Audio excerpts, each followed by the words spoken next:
So, hey guys, since this is my first video, I'll kind of just go through the reason why I'm starting off this YouTube channel.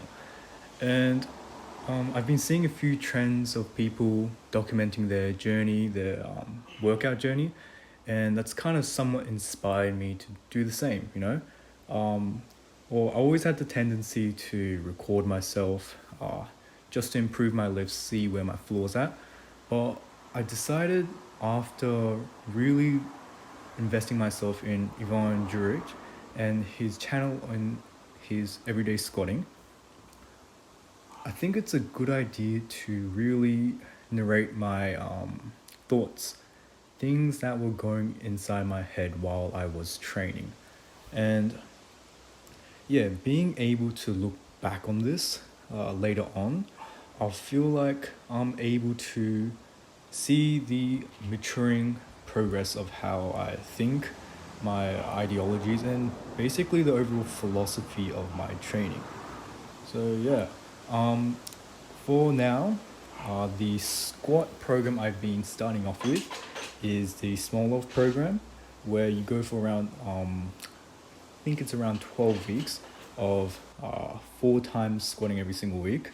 And I've been warned that there's a lot of, it's really intense, right? So, first 2 weeks, I'm just trying to get into it, get a good feel. Due to lockdown, I haven't been able to really do too much physical resistance training.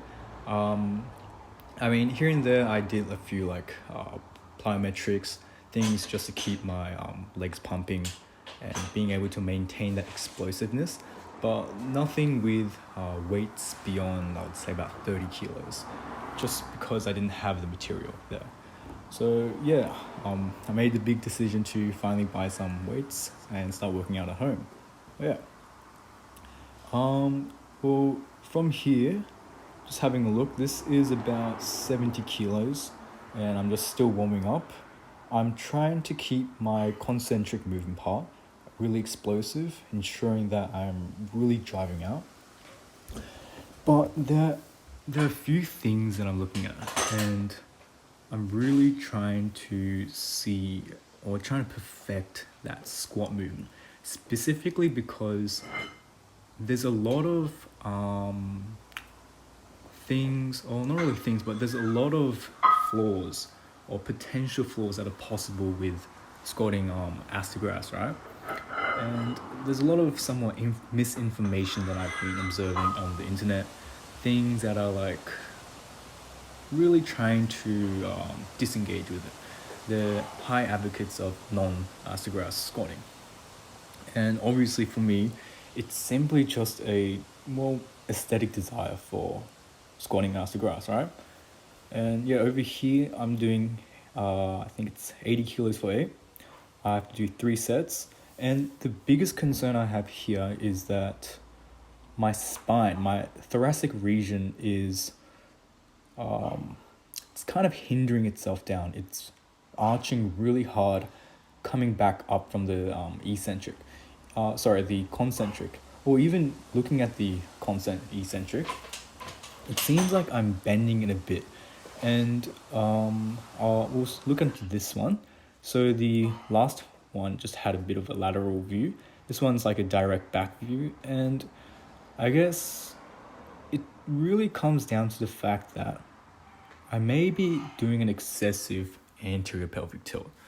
And it's due to that anterior arching of my lumbar spine on that lumbar region that's kind of breaking apart on my thoracic part as well. So they're all connected to each other. And yeah, I'm not too sure how I can change this.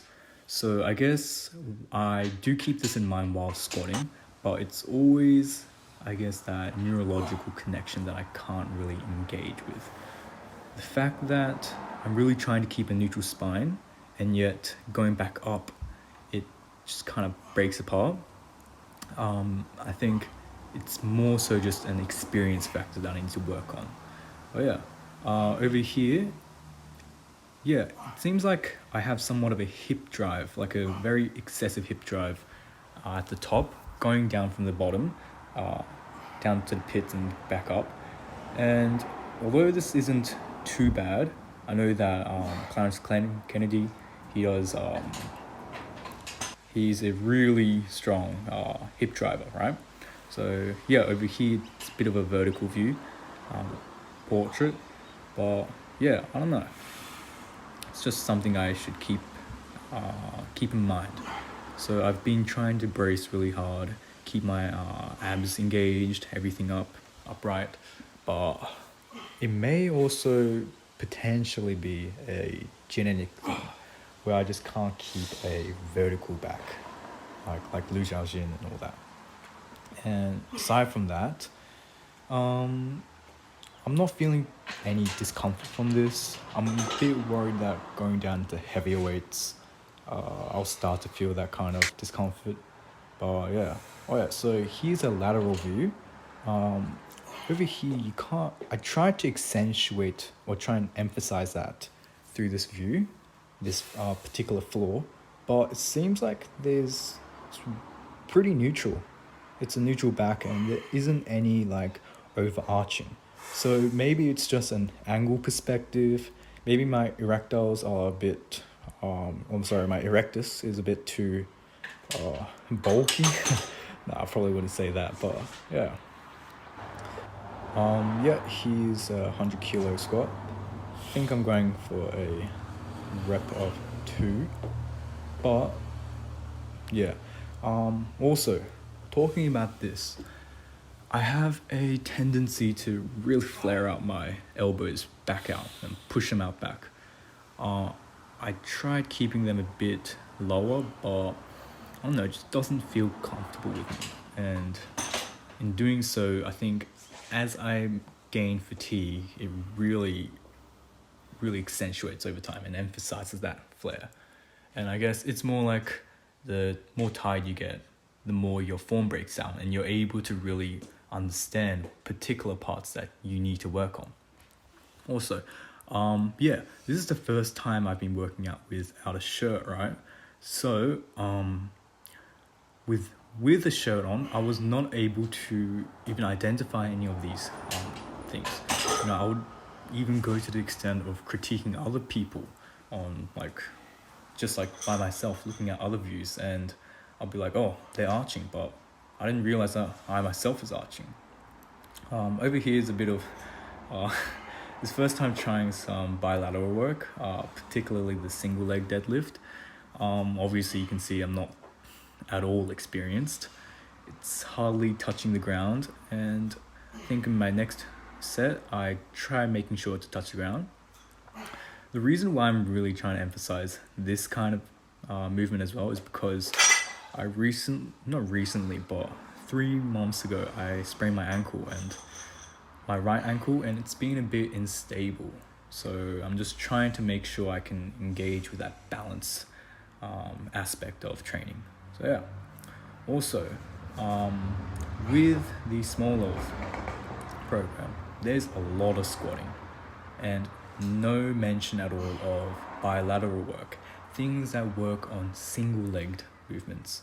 And that's a pretty big problem, because this means that your internal hip rotation is going to be lacking. It will be inadequate over time if you're too used to doing your I've been saying bilateral, but I'm referring to unilateral. So actually there's a lot of bilateral work, so 2-leg work, that does not promote internal hip rotation. And I actually considered this by watching Ivan and his squat everyday videos. He's been talking about it, that's why he's been implementing a bit more of his single leg work. But yeah, over here I got Bulgarian split squats. Not going too heavy on the weight, just about 10 kilos, but I'm really trying to push it with the reps. And oh my god, if you have not done Bulgarian split squats, you are in a world of surprise. The burn is ridiculous, and it's just that lactic acid buildup. After the set, the burn kind of fades away, but during the set, oh man, if I know I'm this inexperienced in these kinds of movements, the amount of gains I can produce by really focusing on these stuff will be, I think, something that's very evident, like visually, and I will be able to physically apply this to like the application of the squat. So yeah, I mean, also, I guess you could critique that I'm going really quick down on the eccentric and concentric in this set. I'm not really extending my full leg out either. I'm keeping it a bit soft. But here I was just really trying to work on balance and getting I guess a nice pump in that sense. So yeah. Video. Sorry. But yeah.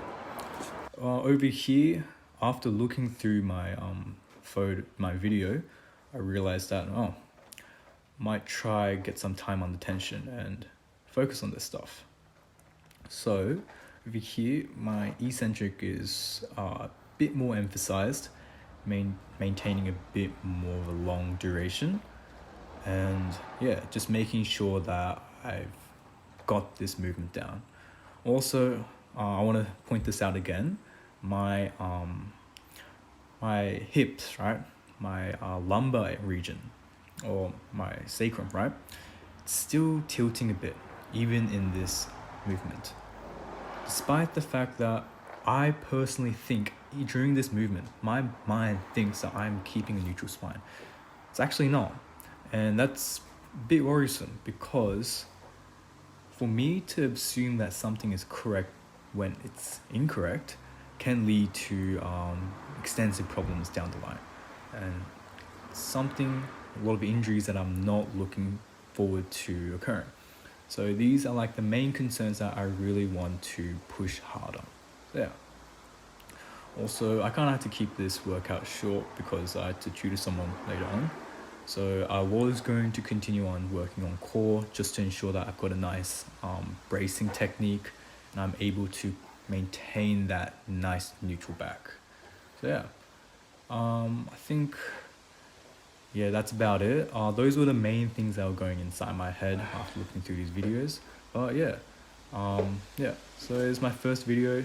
Thanks for watching, guys, and I'll see you guys around.